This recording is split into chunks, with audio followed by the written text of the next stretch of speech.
Welcome back to the Win with Dice podcast, a podcast featuring members of the Win with Dice team. I'm Calvin, and I'm joined here by Ramon. Howdy, guys. Hope you guys are having a great day. Yeah, I'm having a decent day, although I lost a lot of time to video gaming when I should have been working on a Lancer character. But it's nearly done, so... Don't tell Shaka. Yeah, no, it'll be done. It'll be done by the time this episode is out, so... because we got that game coming up. But yeah, that's what I've been up to today. That's the RPG thing I've been up to today, as well as calculating some XP, because I ran a session yesterday, and I had to stop and be like, oh, how much XP is this thing worth? Because I didn't figure it out beforehand. Yeah, pretty good day. I don't know, what have you been up to today? Like, same as you, man. I should have been working on some RPG projects, but I've been just kind of like, dicking around. I've been playing a lot of Magic Arena lately, so, Yeah. You guys, if any of you guys out there want to throw down, I'll drop my my tag. You could add me or whatever friend requests me, and come challenge me. I'm still pretty new to Magic, so I've only been playing it for I think a month now. So I'm still kind of crap, but it's fun. It's addictive, and it's really hard to put down. Well, the gauntlet has been thrown down for anyone who wants to pick it up. Yeah. But this isn't just a podcast about throwing down challenges. It is a tabletop RPG podcast where we chat about our experiences playing games, running them, and hopefully make it a little easier for you to hop on the other side of the screen by just taking a very casual approach to the concept of running tabletop RPGs. Hopefully we can demystify it a bit for anyone who's interested. Of course, if you are interested, but you have some sort of specific thing that's hanging you up or some specific question you want to ask, just drop it in a comment below or hit us up on the social media, Facebook or Twitter at Win with Dice, and we'll see what we can do. As well as check out our website, winwithdice.ca, where we've got some pretty cool stuff going on over there. And yeah. I think that about covers our intro, so let's hop into the show. I did run some sessions of the Crown of Dragons campaign, which I've talked about on here multiple times at this point. Got into a dungeon, as well as did some post-battle RP, which was pretty fun, so we can talk about that a bit and maybe talk some dungeon stuff. But first, before we get into all of that, it is time for the Win with Dice weekly GM tip of the week. Yes. Brought to you by Ramon. Yes. Every week except for last week. Most weeks it's me. Yes, from your friendly neighborhood dungeon senpai. Hello, you new dungeon masters out there, you game masters out there. I'm gonna give you some advice on doing DM stuff. That's what I'm here for. All right. Enough stalling. Let's get to it. Yeah, are you stalling? Do you have one? I know you like to do it sort of on the actually, off the cuff, but... Well, actually, I thought about this last week, so I wrote one thing down. I was trying to get a list, but one. I guess one is a list. It's just a list of one. But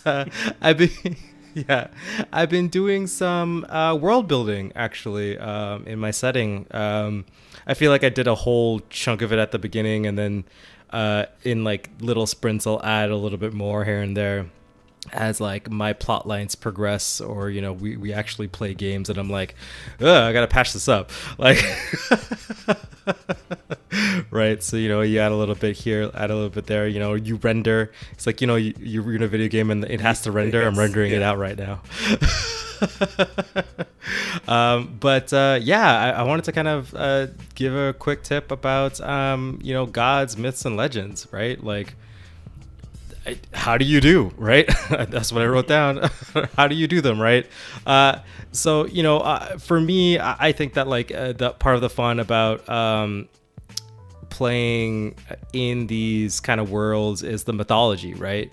It's about how the gods are real, right? It's almost like I think of it all the stories from Greek, those Greco-Roman time stories where it's the gods are real and they actively have a play in mortal lives. I think of that in my world, that like, the gods are real, and like, what constitutes a god, and like how far you should go and stuff like that. But I say, first off, you should just, you don't even worry about setting up a pantheon. Don't even worry about figuring out like, whoa, do I need a god of sunflowers or something? Right. You know what I mean? Like, don't worry about that kind of stuff, right? But I think what you should do is, you should, if your players are playing in a region that's specific, like that region, if they have clerics, they should probably have a god. So just focus on what that god's about. If it's like a plainsy agricultural society, then they probably just need an agricultural god, and you could just borrow plenty of that kind of stuff from the real world. I mean, often you can just grab, you need a god of strength. You just be like, okay, well, this man's like Thor, but instead of a hammer, he has like an axe or a sword or something like that, right? I often think that you just rip off, anything. And the real world and like all those real myths are really cool. But in addition, you should also like tie them back to like the physical, because like, I guess if you're playing a game where the gods don't exist, then that's obviously just no use for you. But yeah, right, just maybe have that god just show up and like give somebody a boon, or like have them speak through like the god rays you see all the time, and it's just like, oh, or like there's like it's envoys or something like that, right? You could really flesh out stuff like that. So it's like, a nature god would not talk to you directly, but like we'll send like sires or pixies or something to come talk to you, and can help your players out if they're good to the nature spirit, or be wrathful because like give your players some bad luck because you're trying to sail a very short distance, but the gods are like, nah man, you didn't pay us tithes, so now you're gonna blow your boat all over the place. Sorry, Odysseus. I was like, sorry, not sorry, Odysseus.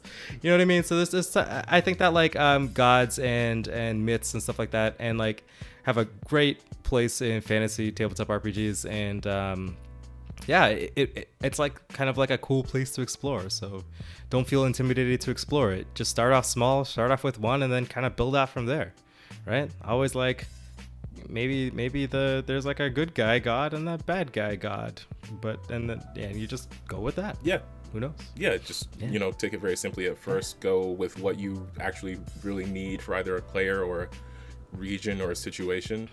I mean, yeah, that is like something that's very interesting about like these tabletop RPG games, or I guess like the fantasy ones more specifically, is that you have these like literal godlike figures, but they're also a character that you can inhabit as the DM or GM rather, or whatever the term may be for the system. Yeah, like it's a whole other NPC. They're just like on another scale of power. That's something very interesting, because like other like magic based characters, like their magic comes from themselves or their learning or whatever, but this is like, well, this and other different kind of classes, depending again on which kind of game you're playing, but like you have a character who is getting power from another character. So not only like, so they're not just doing their magics or whatever, but they have to appease like a literal person or entity or character or whatever you want to call it. Yeah, personality. Personality. A lot of physics, right? So like, and like you can go as crazy as you want.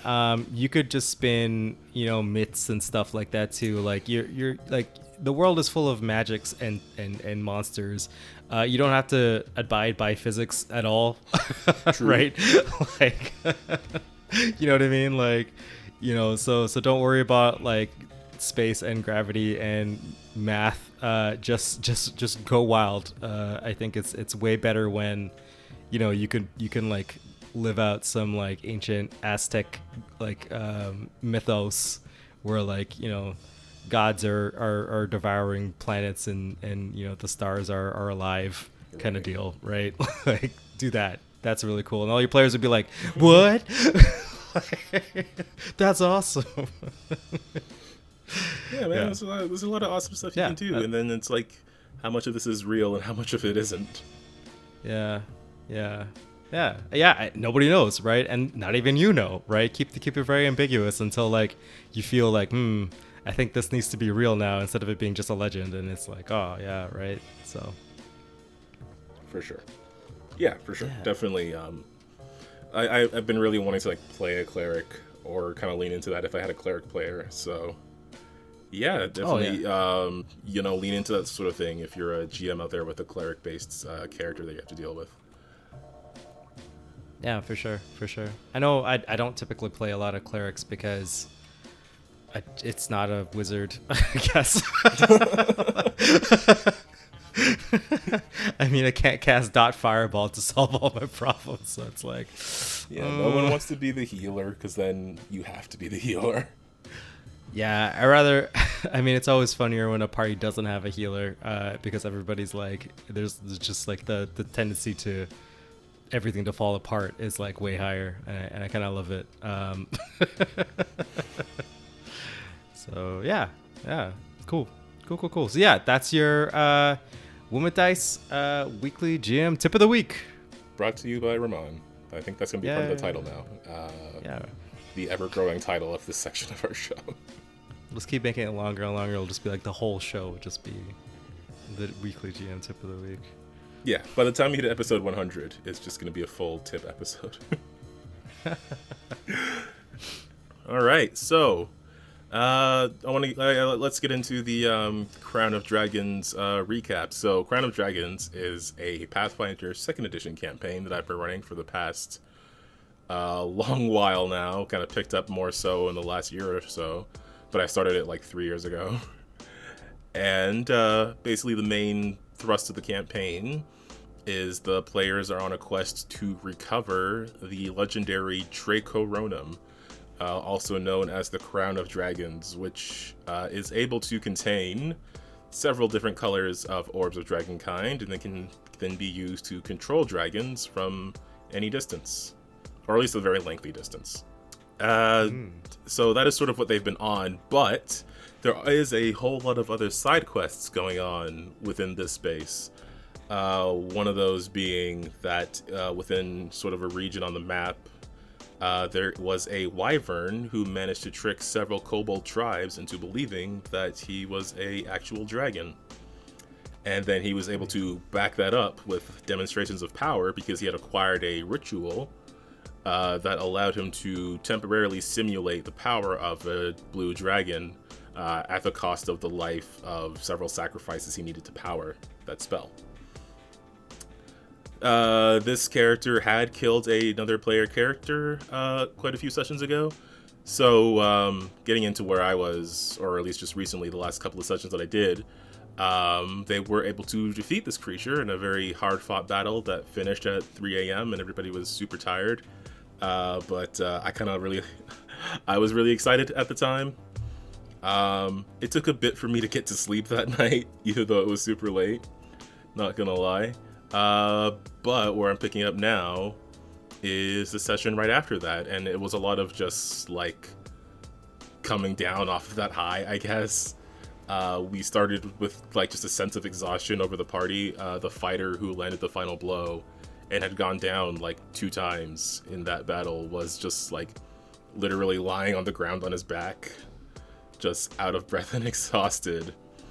And at that moment, an NPC who had been traveling with them, I guess I can describe this character because it's actually kind of interesting. They used to be a player character, but then the player kind of dropped out. They weren't so interested in the game anymore. But I had the character lying around still, and I don't know. I was kind of looking for a spot to slot them in because I liked having that character still in the world. Like I had another player who had to drop out as well, and their character is still like elsewhere in the world. And it's sort of a thing that I just have going on in the background that can change or progress depending on if anybody ends up there. I mean, kind of the benefit of a campaign world is that any campaign I run in this world, some other party can come across that character and then maybe not know why they're important to me. But, you know, sometimes I can do stuff for myself. But anyways, so this NPC... it's like one of those crossover episodes from like the CW Flash show. Exactly. Like, wait, who's that? Is that the Green Arrow?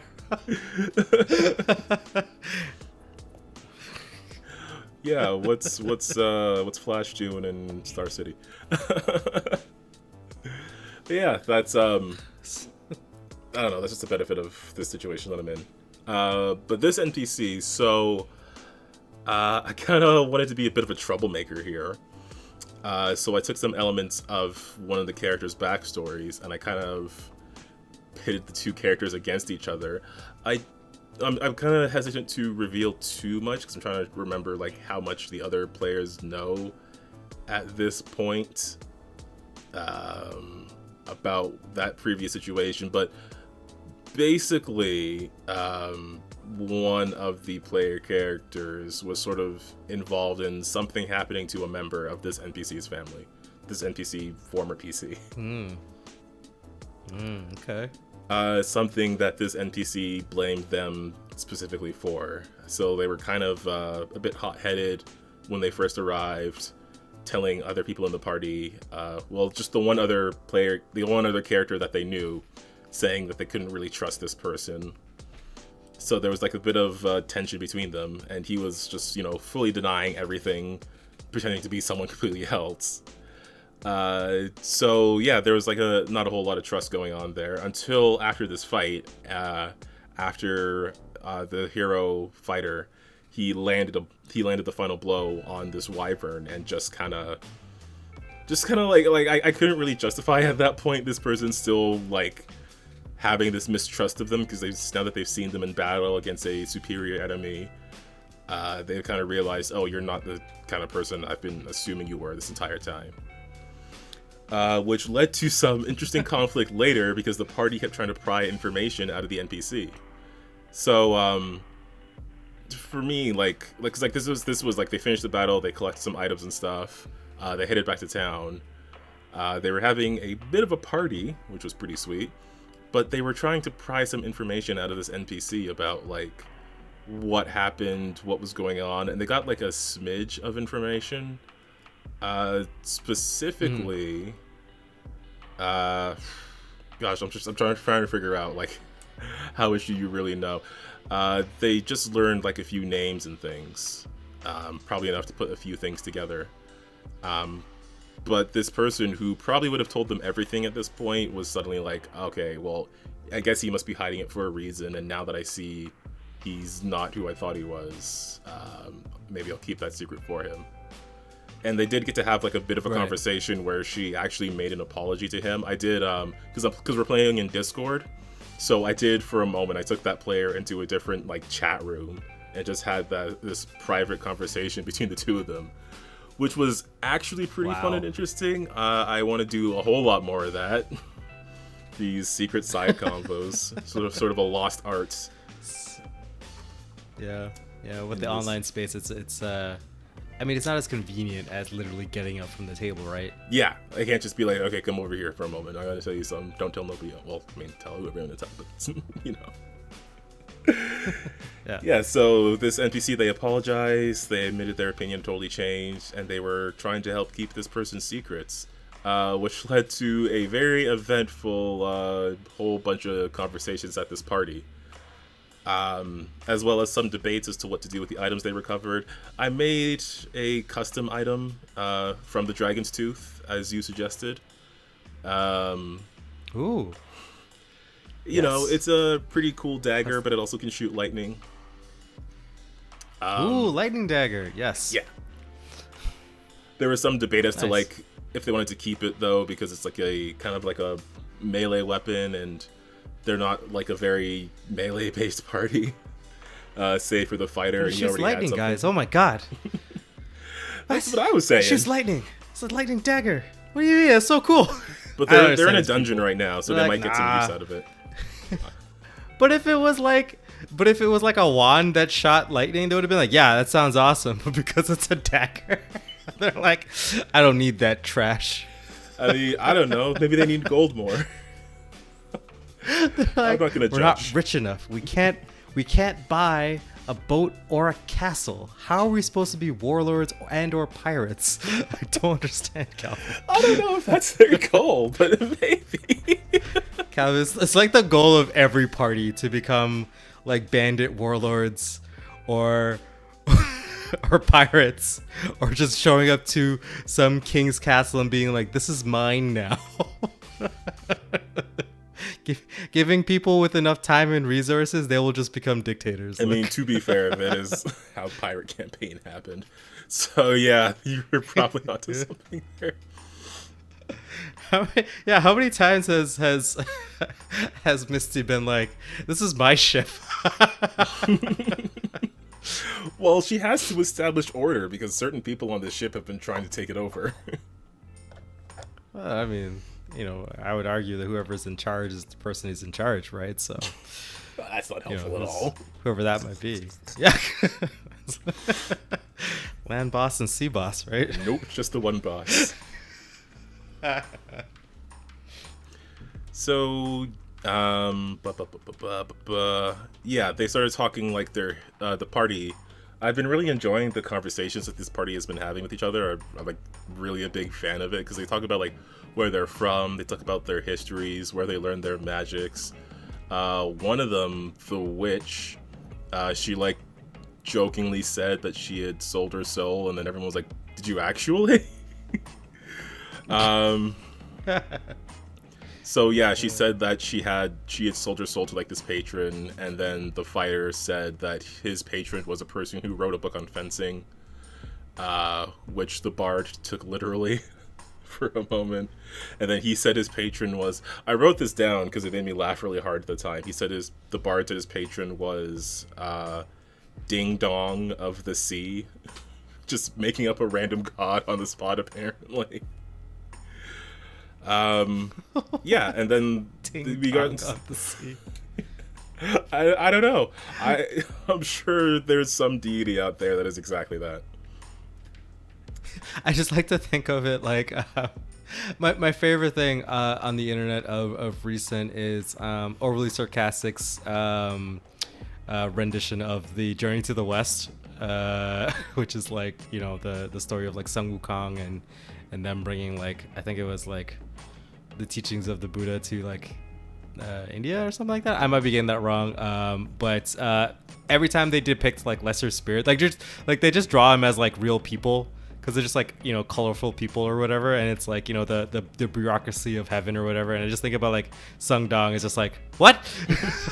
Someone just comes into his office and is like, you got a follower. He's like, what? Here's your promotion. He just like gets like a new badge because this one character is like, he's like, yeah,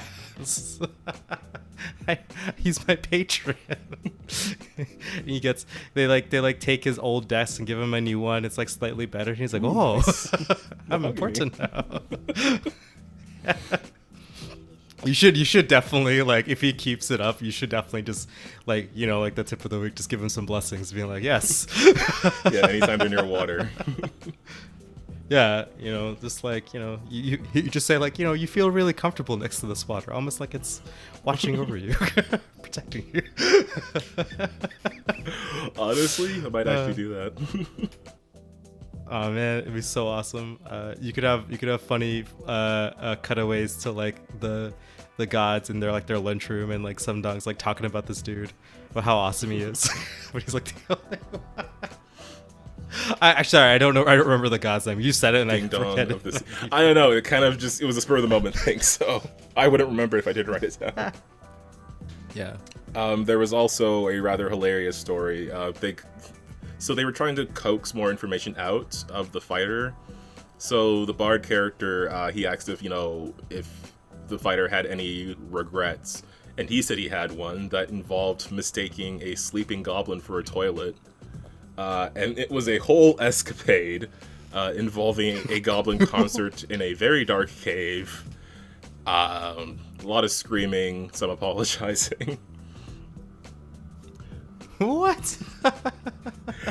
Yeah, that guy has a lot of stories that I'm very excited to get into. But yeah, so I do want to talk about, because I've been dancing around it, but I guess I will say sort of what was going on with the situation with the fighter. Just looking at what the party knows, I think they kind of have some of the details of it now. They kind of learned that at some point the fighter had a friend whose life he couldn't save, who was ambushed by necromancers, had lasting injuries after that event and died. Which sort of ties back into what this NPC was talking about, this member of her family who died, her uncle. And she had admitted that her uncle was actually the previous lord of one of the regions of the continent. Oh. Ooh. So they've sort of... Oh, no. Yeah, plot so that... thickens. Okay, cool. That whole Cool. That whole situation has been going on. And it's been really fun to sort of play with this character. I don't know how much they're going to delve into the specifics of the events. Because I don't know, I really like that player character. He says some certain things that just make me feel like, oh man, you poor broken man. All of your historical regrets. You're real grizzled over there, sir. Exactly. I used to be happy. Don't end up like me, kid. Oh, I love those people. They're like the best. Yeah. But he's still nice. he's still got some life to him, but he does have some like history and regrets and stuff. So I don't know. That's really fun. But with all that honesty going on, the witch also mentioned something important. So this character I've talked about a bunch of times. She is the one that has the fox familiar. And at some point in history, according to their calendar, it was like a couple weeks ago at this point, I think, the fox kind of vomited up a piece of parchment with a note on it. Oh, yeah. Best way of animal messengers. Blah. And then like a week or so later, it had done it again. So now I can reveal what was on those. And they were basically sort of just messages encouraging this character to return to her original hometown where she first met this entity. She didn't describe it too much because there's still some stuff she doesn't know that I know that I'm really excited to. Again, I kind of like messing with my players, I'm not gonna lie. So there's some stuff in there that I'm excited to get into, but she has been receiving messages that required her to go back there, which is sort of why she's been mentioning that she wants to go back there, because there was sort of like a time limit on it. She's supposed to go back before the end of the year, and they're in the last week of the second last month at this point. Ooh, time's running out. Sure is. So yeah, she's a bit worried about the consequences in regards to that. Other than that, they just partied. There was some arm wrestling, which was kind of fun for me to be on the other side of. Nice. More conversation. So yeah, the arm wrestling thing. Yeah, I mean, no, go ahead. It was very stressful. It was very stressful when I was a player, but it was more fun as the GM. But then they got into the just walk up being like, "Oh yes, I'll challenge you to an arm wrestling contest. I'm the greatest arm wrestler in the world," and you're just like, get out of here. Yeah. You know how in video games there's these random bandits who will try to rob from you and challenge you even though you're the biggest hero in the realm kind of thing? Yeah, they're like, I don't know that guy, I'll kick his ass, even though you're just literally look, there's a dragon head right here, friend. I did this. Yeah, don't do this. One particular guy in town was, he decided he would arm wrestle the person who just killed a dragon, so didn't really work out in his favor. But yeah, the night came. Some people had some strange dreams. Some people woke up puking. And then they did some shopping, and the NPC said bye, and they all prepared to start heading off back onto their quest for the Dracoronum again. They did have a region where they wanted to go first. Basically, they went out and did some research at a library, and from there they were able to learn where the orbs of Dragonkind might be, as well as where the crown itself might be. So they had a particular location that was nearby that they were going to investigate, and they all set off and prepared for travel. And then, so again, I like to mess with players. I like to catch them by surprise. Normally, I would have asked them to roll a survival check, but I looked at that witch player and I asked them for a fortitude save. Because suddenly... Lol, what?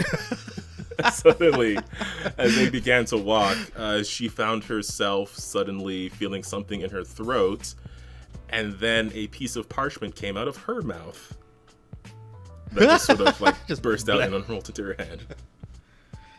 Oh man. And it was another. So one thing I've also been doing with these notes, which was totally excessive and I did not have to do, is I've been making like little poems out of them, I guess. What? What do you have time to make poems, Calvin? I don't know. It's because I wrote the first one and it had a couple of rhyming lines, and then I wrote this, and then I was like, well, I guess I'll keep doing that. I started the second one and it also rhymed. But then I looked at it and I was like, oh no, I used a totally different rhyming structure. It's totally inconsistent now. I guess the next one has to be different too. So I wrote this thing. It was sort of like while the players were talking, I kind of wrote this, and it was sort of just like a message from her patron to be like, you know, shut up, man. I didn't tell you to tell everybody about me. But I had to like, think of a way. The first rule of Fight Club is not talk about Fight Club. Basically. So I had to think of a way to word that also had a different rhyming structure than the ones I had used previously. I'm gonna run out because there are only 4 lines, so I don't know. I guess I gotta keep thinking of different ways to write short poems. But yeah, so she got this message to be like, you know, this was supposed to be a secret and things like that. But she like straight away said what it was. So I think it's cool that her character is, you know, trusting the party a bit more. But also it gives me an opportunity for consequences. So yeah, after that, they set off to do some traveling. I did some, you know, random travel events. There was one where they ran into some fellow travelers who were carrying a message. That particular message was just about this wyvern and like trying to warn people and maybe gather forces against it. And then they basically found out, oh, you guys killed the thing. Okay, I guess we'll turn right around then.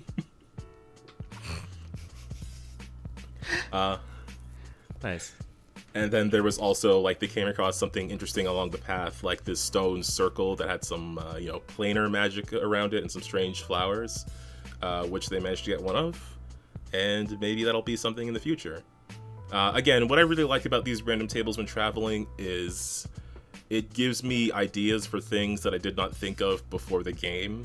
Because now, like, it's something as simple as, like, you see a stone circle with some strange flowers around it. And then as I'm describing it, I'm thinking like, well, what could this be? Why would this be here? Oh, maybe it's this and this thing. Oh, they're taking one of the flowers, so maybe this and this will happen in the future. Now that plot point is just kind of like floating out there for me to, you know, pull on whenever I want to. Yeah, and it actually I really enjoy hearing of it from secondhand, but playing it must be pretty cool because, you know, you get the, hey, wait a minute, didn't we get that like 50 you know sessions ago? And you're like, well, it was very important, good job. Yeah. You know what I mean? Like, get that that kind of cool plot point from it as well. I think it's awesome because it kind of be like it gives you so many, like, it makes your world feel older and stranger than it actually is, and you also feel like the world doesn't really revolve around your players, even though it does, because, you know, they're your players, but it also feels like there's other things going on that isn't the plot, right? And it makes the world feel wait, what's the word? It's like verisimilitude. Is that what it is? Yes, yeah. Yeah, that is exactly. And it's so good, like, again, like both as a GM and as a player, for making a living world. Because sometimes, even though you're the narrator, you might get caught by surprise by some things. Yeah. But yeah, just, you know, again, random tables. I'll talk about them to death. But yeah, that was something they came across, and then they ended outside of a tomb dedicated to Leonos Carson, who is sort of this ancient hero of the area. One whose history they've stumbled across multiple times before. So basically what they had learned in the library is that Carson and his adventuring party of him and 2 other people, they had encountered the crown, the Dracoronum, they had some history with it that was sort of like lost to time. So the party's investigation included visiting the town of Carson Hold, which is a town that Carson himself founded, as well as visiting his tomb, which is where the dungeon came in, because it is full of traps. Okay. So so wait, there's a town devoted to Carson. Yes. And Carson is a mythology, like a legendary hero. Yes. Right. And nobody knows where his tomb was, or everyone knows where the tomb was, but they're like, they don't go in it because, you know, it's full of traps. The second. Who put all the traps there? So here's the thing. I mean, one, they haven't fully figured that out yet. And for two, basically, I've kind of ripped this off of the Crypt of the Everflame adventure. Essentially, after Carson had died, there was a tradition of going to his tomb, collecting portions of this ever-burning flame, carrying it back to town, lighting a thing in the middle of town. But some events went on that sort of disrupted that ritual, and they haven't, done that again for, at this point, it's been like 160-ish years in the... right. In the timeline. So, okay. Cool. Sorry. I always like, maybe when we go like into a deep dive on like dungeons specifically, it's always like, who put the traps here and why'd they put so many traps? Look, it's a tomb of an adventurer with a prize in the middle. You don't get to have it for free. Listen, folks, we showed up here to play a game with Dungeons and Dragons in it. I want some dragons and I want some dungeons, please. Well, here's the thing. It's like, I mean, maybe when I get into describing all of it, like there is safe ways by all the traps. There are safe ways to navigate through them, and very many of them require teamwork to navigate through. It's kind of like a lesson. Yes, like basically trying to teach everyone a lesson about teamwork. It's all really just like a team building exercise. Thanks, Carson. I mean, that's essentially kind of it.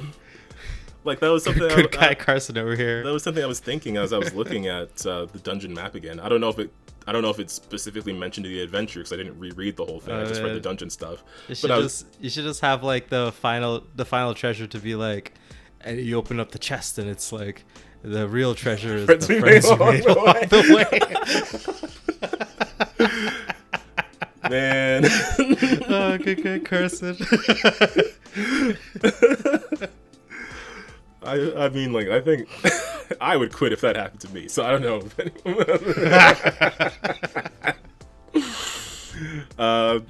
But yeah, I just felt like some of these things, like, they specifically required other people's assistance, or they could be useful to helping other people.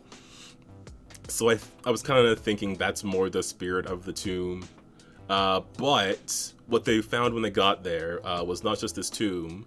They also found several dead horses, as well as some undead who had apparently taken residence in part of the tomb. So... Oh, I was like, wait, the horses are undead? No. They're just kind of like... Oh, okay. No. So the book has its own adventure that you would normally go through, but I sort of took those story elements and changed them in a way. So what had happened, and this is something that they also discovered as I go into the second session, which was the one where I actually did some dungeon stuff. What they eventually discovered was that some people from Carson Hold, knowing of this wyvern thing and knowing that some people from town had been taken, they intended to go back to this tomb after centuries of no one going there, no one knowing how all the traps work.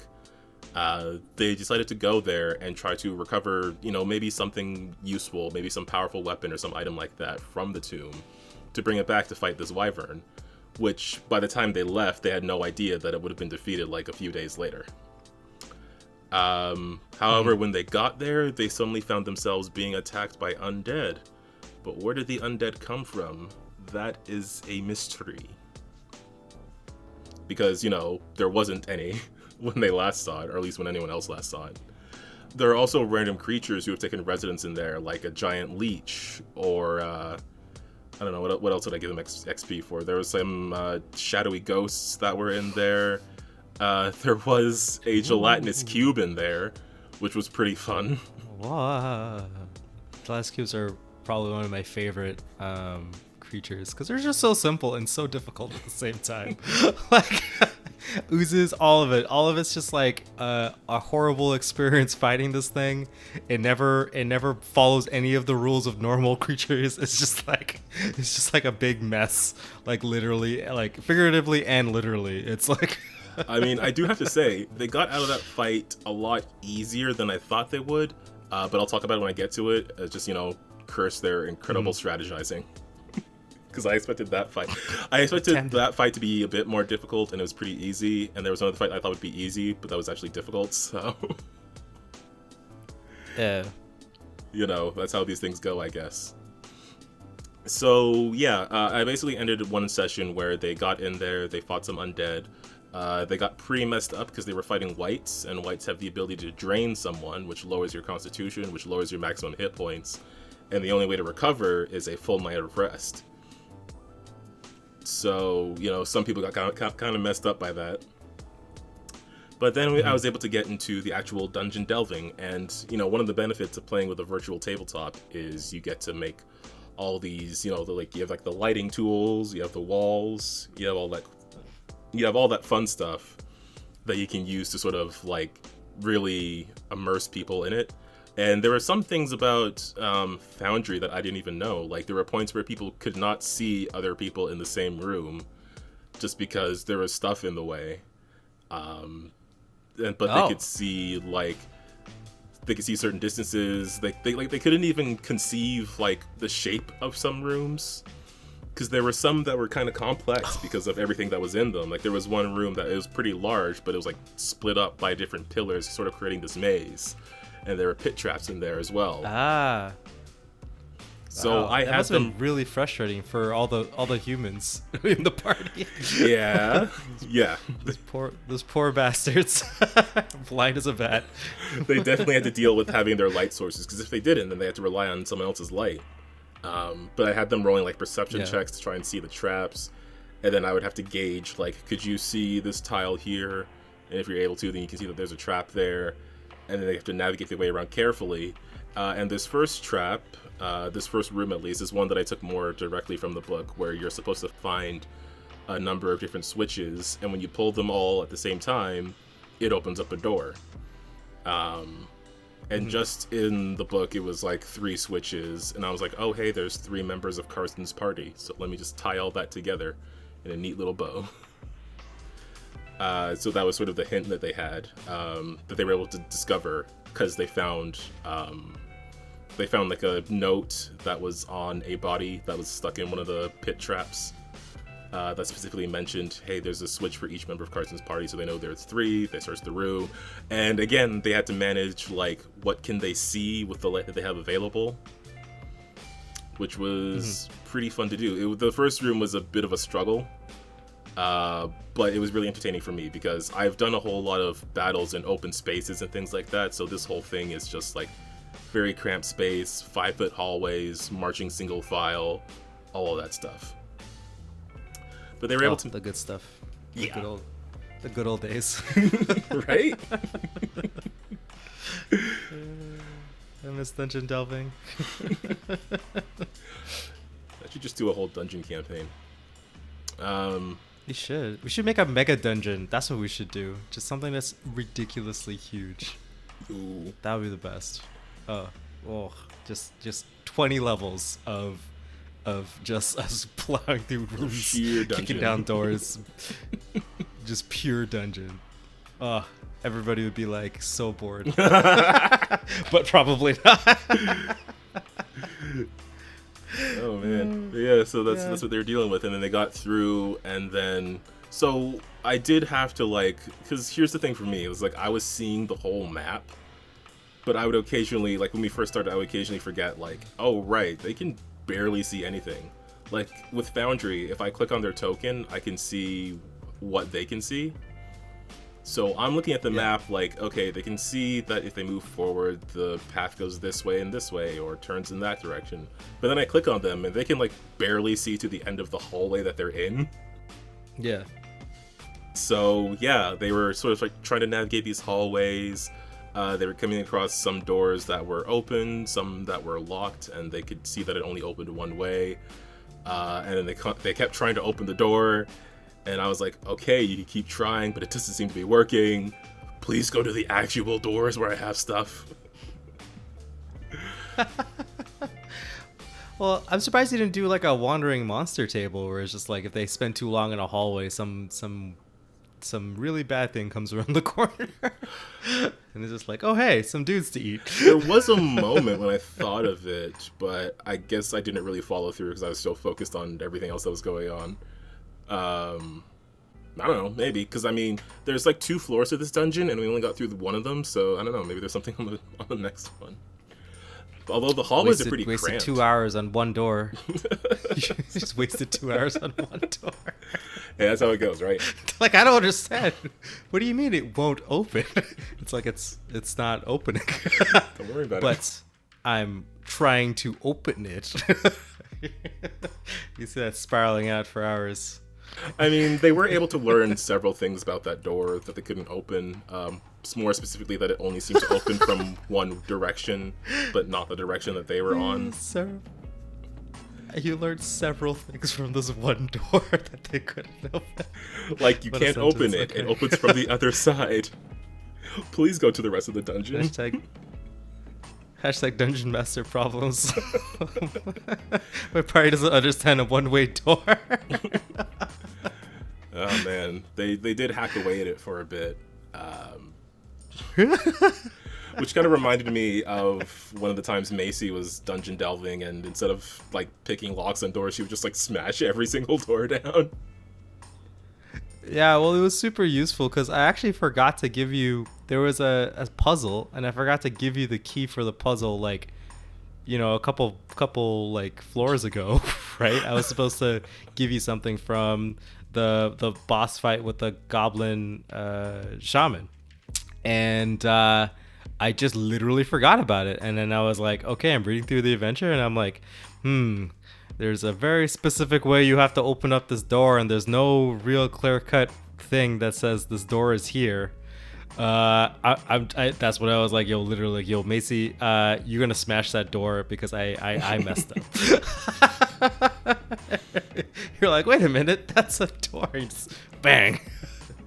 Cause like, I don't know, I could have let you guys thought the adventure was over and then like all this other stuff, but I was like, nah, I mean, it was literally the door to the final boss room, and I was like, we should do this. Like, oh man, Ramon, I think I did the same thing. I forgot a key they were supposed to have at some point, and then I just had to like flim-flam my way around it. Oh man, I love it. Dungeon problems, I guess. Dungeon problems. But yeah, so they found they were able to find someone hiding out in there. They had barricaded themselves inside one of the rooms, and it was one of the people from Carson Hold, and they were the one who told them like everything that had happened previously, and they were like, "Oh, you already killed the wyvern, so this was all for nothing." They were a little sad about that, but the party was able to learn that the leader of this new party of villagers, this party of townspeople, had been taken and dragged sort of like deeper into the tomb by this bunch of undead, and he described like as they were doing perception checks, anyone who rolled particularly high could hear like this high-pitched ringing, and this townsperson described like hearing it and hearing like screams and stuff like that mixed in with it. Maybe as a bit of a mystery for what's currently laying down there. But to make a long dungeon short, they went to another room. They found some giant leeches, and this was sort of the first time that they had to deal with like looking for something, like seeing something with the the lighting tools. So like only one person could see it, and they were like, "What the hell is that?" As they're looking at this giant leech, and I was like, "That's a problem. Roll initiative."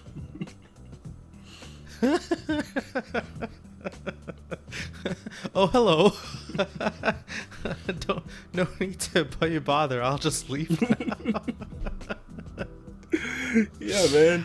So they fought these things. They were trying to like drain them of blood and stuff like that, but they were able to fight through them. They went to another room. This one was like full of cloudy smoke. This one I think was this one was closer to what was actually in the book, which was like a living shadow kind of thing. That was sort of like, I don't know if it can actually do this. I was kind of describing it in that way, but it would like reach out from the shadows in the wall and try to pull someone's shadow off of them. Got pretty close with the druid. Yeah, I think so. I think Pathfinder shadows do that, if I'm not mistaken. Like if they manage to, like, I think maybe not the regular ones, maybe the super special awesome one is able to yank someone's shadow, and they like temporarily like get a bunch of debuffs because, you know, you're missing your shadow, and I guess it's important. Yeah, I know it makes people enfeebled, but yeah, it's like your shadow's really like, it's actually just propping you up in terms of lore. So it's like, you know, if without your shadow, you're just off balance the entire time. Okay, then maybe that is how it works. Yeah. Oh, that'd be so cool. That should be canon in my world. I like that. I like that a lot. Like you'll just fall over because your shadow isn't keeping you stable. Like, you know, you have like a stable base. True. It's not holding you to the ground. Yeah, it's not holding you to the ground, you know, so yeah, they fought the shadow. They found a really cool hatchet at the end of it. I just wanted to give them something like unique, but also fairly powerful. The hatchet of the shadow beast. It does +1 against nothing because it's a shadow. I don't know, it's probably pretty good against wood, I guess. It's probably pretty good against wood. It has +5 against chopping wood. Yeah, they fight some trees. So yeah, they got that. They had to do some backtracking. The room with the pit traps was a bit easier to get through. I gotta say, it was really fun watching them all like scoot around in the dungeon, just from my overhead view where I could see literally everything, and they were just like sliding around. I thought it was really funny. But they like, don't touch anything, don't step on anything, just yeah, basically. But they were able to. They did have to do some backtracking because there were some other doors they didn't explore. They found a room with a fountain in it, and I'm just realizing we're out for time, so I'm probably going to truncate these things a bit. But they found a room with a fountain in it, and they discovered that it had some keys at the bottom. They had to work together again to figure out which key was the one they needed. They did get the hint that magic is the key, which is sort of like this voice that echoed throughout the room mentioned that. So someone, you know, they did detect magic. They discovered, oh, hey, one of these keys is pinging magic. So they were able to help out with the fighter who, you know, dived right on down and went down to collect the key. But then as he was swimming back up, the water started churning and bubbling and started to pull him back down. And we got to have a pretty tense moment as he was trying to swim his way back up. You and these water traps, man. I swear to God. Like... That is what I was thinking of. I was like, oh man, another water trap for me. Scary times. We almost lost most of the party. Oh man, that was a classic trap though. It was. Oh man. But they were able to get out of it. This was the room where there was a door that was supposed to be locked, but they did find a different key before, so it's like, as you open that door with the other key, like, it just kind of breaks off, because I forgot to give them a key, like, 2 rooms ago. Hopefully no one hears this. But they did find this magic key. They did find a mural that it had, it was a fairly important thing in that it had pictures of Carson's party, and they all had sort of different items, but there was, if you looked closely, there was a single thread that seemed to link all of them together. What could that mean? Who knows? I'm sure, I mean, I know, but they'll find out. So they found this mural. They kept going. They found another trap, and I was annoyed because I was ready to spring it on them, but then they did pretty good on perception, so I was like, yeah, there's a trap there.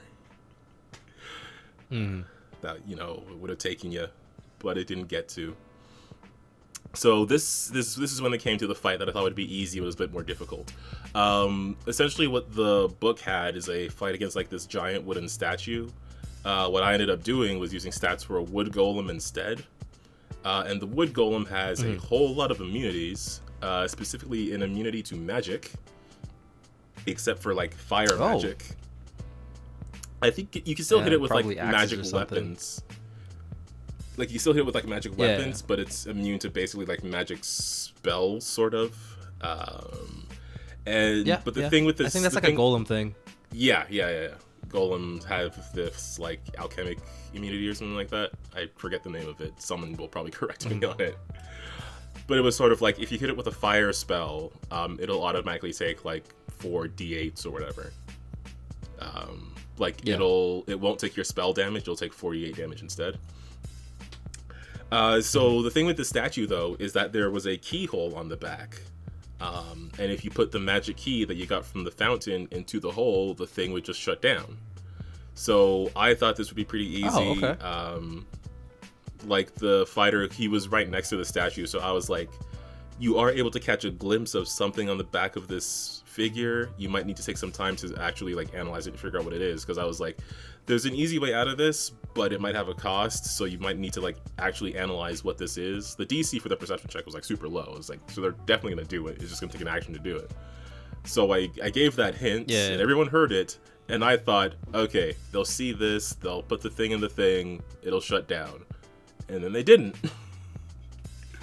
They fought this wood golem when they totally didn't have to. And I was like, okay, guys, because the wood golem, it has an ability to fire off like 4 different ranged attacks in 2 actions without being affected by the multi-attack penalty. And B, it has a reaction that when it's hit by physical damage, it'll automatically do some damage back towards the attacker. So that kept happening. Yeah, wood golem sounds I just thought, awesome. Oh my god. Yeah. There was sort of a the reaction was worded kind of weirdly.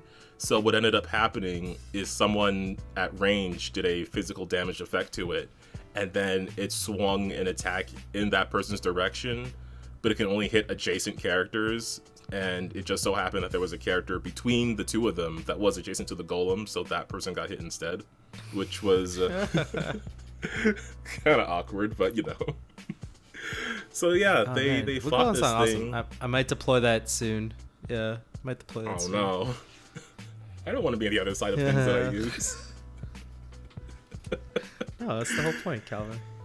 Giving me ideas. Great. That's why I love hearing about the Draco Coronum. I also steal things from people. That is the entire point of the podcast. They fought this thing when they didn't have to.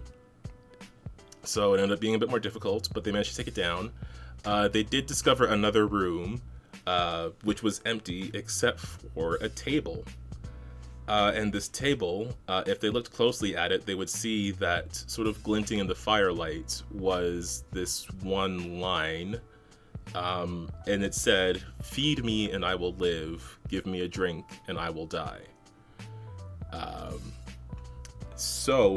This was the point where I had to get a few to like just refill my water bottle because I've been talking for such a long time and my water was like room temperature, which was super annoying. So by the time I got back, they had figured out it had something to do with fire, which was pretty cool. I like throwing random riddles in. It gives like the players a chance to do a thing outside of just like the numbers on their sheet. But they were pretty hesitant to like do anything because they didn't want the room to like explode on them. And I was like, why are you so nervous, everyone? Why would you say fire is the option? And then there's just like, well, I guess there's just explosives somewhere. Nobody move. No, totally fair. They just came out of that battle with the shield, with the Guardians, so the statue. So yeah. But as they set fire to this table, eventually, after a whole lot of hesitation, It was like the whole thing burst into flame and was suddenly consumed, and then all that was left was this single table leg, which was the exact same size as a torch, and some inscription on it indicating that it was meant to be used to carry the Everflame. And this was just sort of a random bonus thing that I had in there, sort of like the hatchet, which was kind of like off on its own path a bit.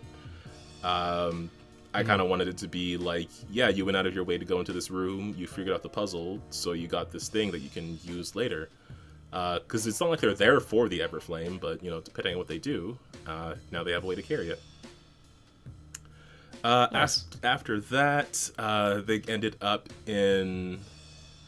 after that, they ended up in another room that had a trap in it that I accidentally revealed a bit earlier because I don't know how to use Foundry properly.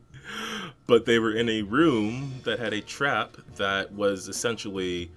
this was, again, one of the things directly from the book that I thought was really cool, so I kind of took it, changed up the stats a bit to fit Pathfinder 2, bumped it up a bit as well, so it would fit the party at this level. But essentially, it is a circular room. There's some doors in it that only open from one way, and they had to come across it previously, just on the wrong side. But after you open the door, one round later, there's a pillar in the middle of the circular room that starts spinning, and it starts firing arrows in every direction from holes within the pillar as it's spinning. And it does that for 10 rounds. Oh. So that was the point where I had to roll initiative again to sort of deal with this pillar in the middle of the room. The door slams shut. This thing is spinning, firing arrows in every direction. But there is another door that they can try to go through if they are able to get that door open. The door is set to open automatically after the trap finishes spinning around in a minute, but can they survive that? Who knows? So Yeah. The intent of this thing, and it is sort of another teamwork thing.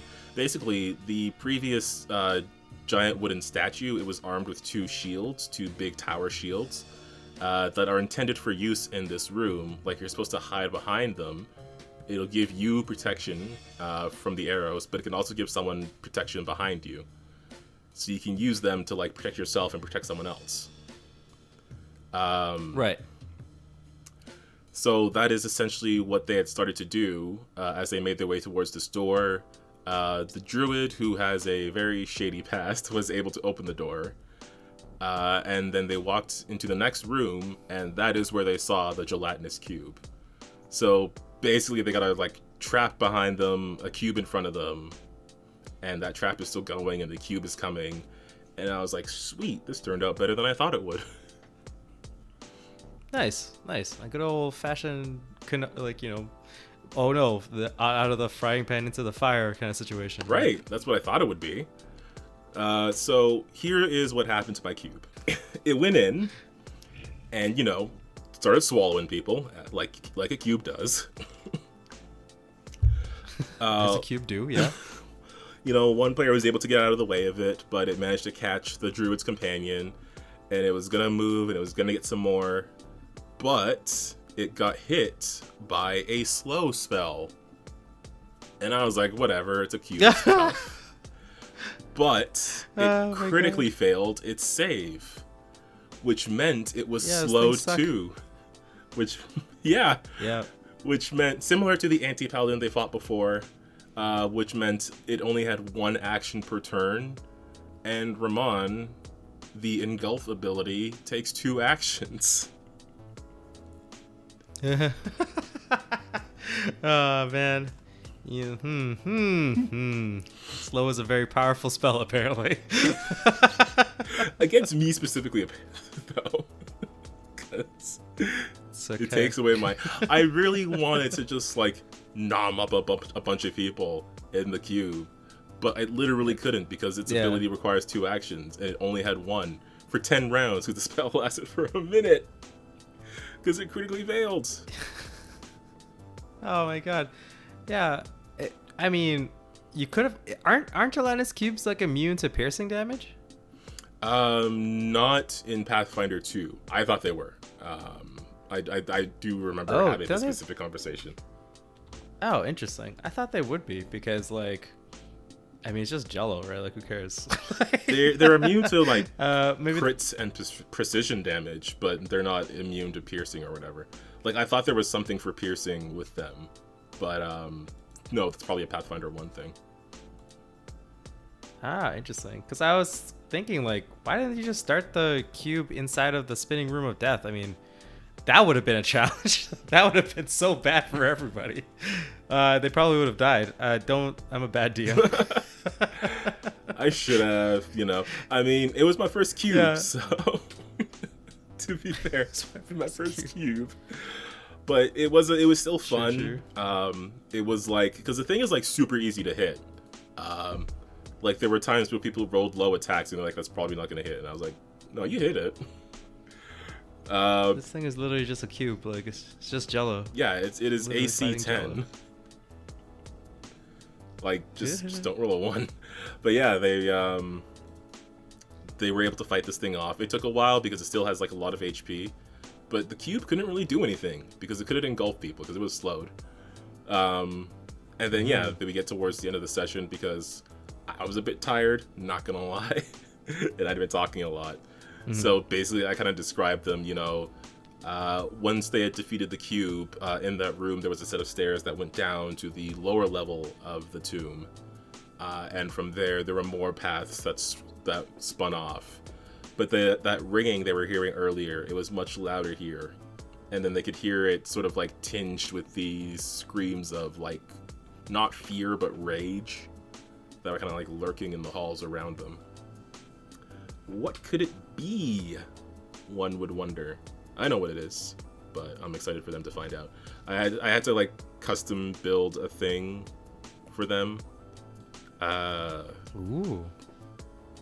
Because again, like the book has its own like, here's the boss of this dungeon, and I was like, okay, that's cool, but I need this to fit the narrative that I've made, so I'll take some pieces of this, I'll make it this thing, and I'll add this, and now it's just there waiting.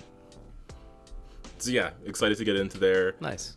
There's like a really, I don't know, I don't want to like, toot my own horn, even though I've been doing that for an hour now, but there's sort of an interesting story waiting ahead for them. Well, one that they've already gotten. I'm excited for them. Yeah, well, I'm excited for them. I'm also excited to hear the conclusion of the Draco Coronum crew delving into this dude's, his final resting place and seeing what the heck all these undead are doing here. Yeah. There's stuff waiting for them down there that's gonna be really fun. I'm gonna have a lot of fun with it. I hope they think it's cool. But yeah, I had a whole lot of fun doing this dungeon. I was like super stressed out about it before we got into it because I was like hoping it would all work out. And it was a bit clunky at first, just trying to figure everything out. I think I need to upgrade my tools for lighting. Like with Foundry, you can download modules and stuff like that. So I got to get one for lighting that's easier to use, because I had to do like a whole, it wasn't like difficult. I would just rather it be easier, like I don't know. It was I'd rather it be one of those things where I can just like click and drag on a torch onto someone, as opposed to me having to go in and change their settings, which I actually had to do, and I had to say that this character is giving off light, and I had to keep remembering like how much light a torch has and stuff like that. I would just rather that be easier, but that's just a matter of me not knowing the software, not the software having an issue. Cool. But yeah, other than that, I think it all turned out like very extremely super well. I had so much fun with this. I would like to do another one, because it's just like so different than everything I was doing before. Like it's limited space, limited resources, darkness. You have to manage your light and everything, and you get to fight some creatures that you wouldn't find above ground. Yeah, I don't know. I don't know. I don't have much else to say about dungeon. Oh my gosh, traps. Yes, I love traps. Traps are fun. Yeah, there's like more complexities to the situation than just like go get to the dude and make his numbers 0, right? Yes. Like, I love dungeons. I really do think that a good dungeon can really, like, it's just so finite, and you could put a lot of like detail and character and plot and all these like little things that you could build into a dungeon that isn't like the geopolitical stuff of the region, or like how much does a cart cost. You don't forget about all that stuff, right? It's like just your characters doing what your characters are good at, which is killing monsters and taking the glory, right? So it's a good place to be, for sure. But yeah, I think we should probably wrap up. Yeah, right? we actually, but every time I'm always like, this probably isn't going to fill a whole hour. And then I'm like looking at the time and it's like 40 minutes in and it's like, oh God, I haven't described like half the important stuff yet. too many detailed notes, Calvin. Too many detailed notes. That's your problem. Yeah. You need to forget things. That's what my problem is. So yeah, I gotta calculate what their XP is, especially because the water thing was more of a event than a trap. But yeah. I think they did pretty well. I know they're anticipating leveling up again, but like they leveled up pretty recently, so well, not true. I mean, but they do recently, have some harrowing adventures.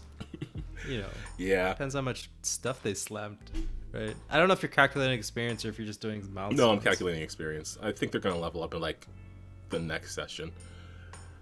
Yeah, I don't know. I think I've talked about this before. Kind of the flaw of leveling with XP, in that, like, if I was doing milestone leveling, they definitely would have gotten a level after defeating the Wyvern. For sure, they would have gotten a level for that. But just because of the amount of XP they got and the amount of XP they had, they didn't actually get a whole new level when they finished that. They got very close. Yeah, but they got a cool new dragon tooth thing that they should be using because it's cool. I mean, I think it's neat. I'm trying to stick up for you, Calvin. Don't let your players bully you.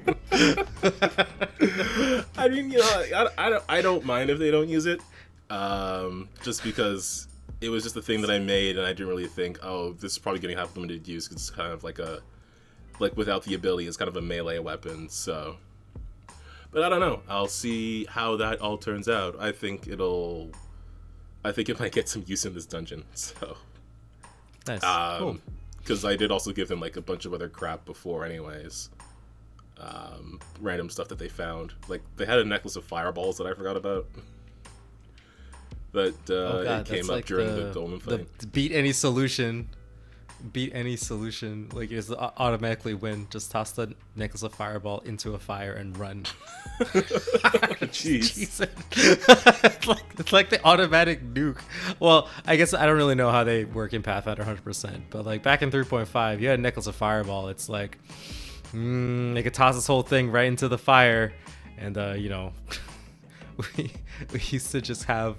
You have a bag of holding, right? You put all the stuff in there, and then you flip it inside out. So you toss everything out, and then you just want somebody to toss a torch on it. Just you just bail.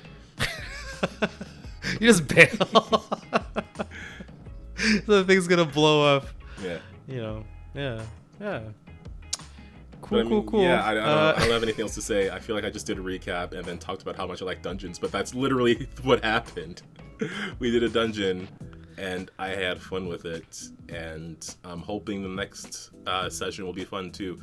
We're kind of hoping to play in person again soon, so I gotta figure out how to deal with that, like managing my notes and everything, because I'm not gonna have all the advantages that you have, playing digitally. I can't have like a billion tabs and stuff. I don't have the lighting tools and everything. I really want to figure out how I can get our game onto a TV and have everyone play in person still. I don't know how yet. Just tell them to bring their laptops. Yeah, I think they all will, because everyone's any. used to having the digital sheets. So Yeah. I think that's probably that'd be a good way to do it. I've been debating on doing that too. If we ever play Lancer in IRL, it's just like, just bring your laptops. It's just easier.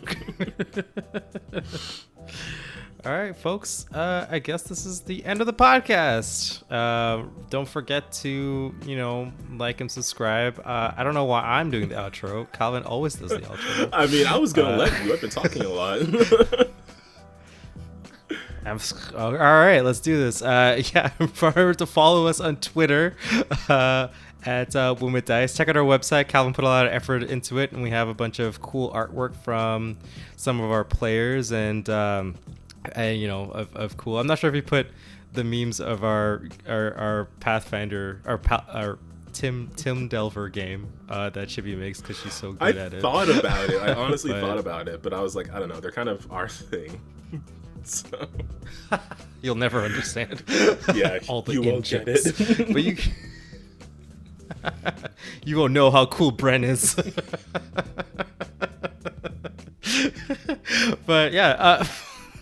But we have some cool artwork over there from our friend Steven, and I also did some artwork for our Starfinder game. We also stream Lancer here on YouTube eventually. We're dealing with some issues in IRL with a player being disposed of, so we're just waiting until he's able to join again. And Calvin, what else do you say? Well, you did cover. Did you? Wait, I remember now. It's you shout out to the Untold Stories podcast. Yes, that's what I was gonna mention.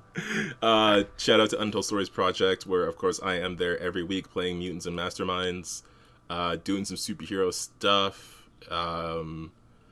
Next session, the previous session when this goes out, it's so awkward because we record these like on the weekend, and then the Mutants and Mastermind stream is on Monday, and then our episodes go up on Wednesday, so it's hard for me to say things about it because it's always going to be like out of date by the time people hear it. But yeah, I'm having a ton of fun over there. We are getting into the next part of the Nether War adventure series. Or we will have started it by the time this episode goes up, so be sure to go over there and check that out if you want to know more about that adventure and see people going through it. Again, I want to shout out Field Guide to Umfukane, which got released recently. I'll put a link to the itch.io page in the description. And I think that is it for the outro. Let's see if we can wrap up this episode before it hits an hour and 20 minutes rather. Alright, well, there's one thing left to do, Calvin. There is. The very last thing that I have to say is for everybody out there who's listening to keep on winning with dice and to remember to bring a torch. And we'll see you next time. Bye, guys.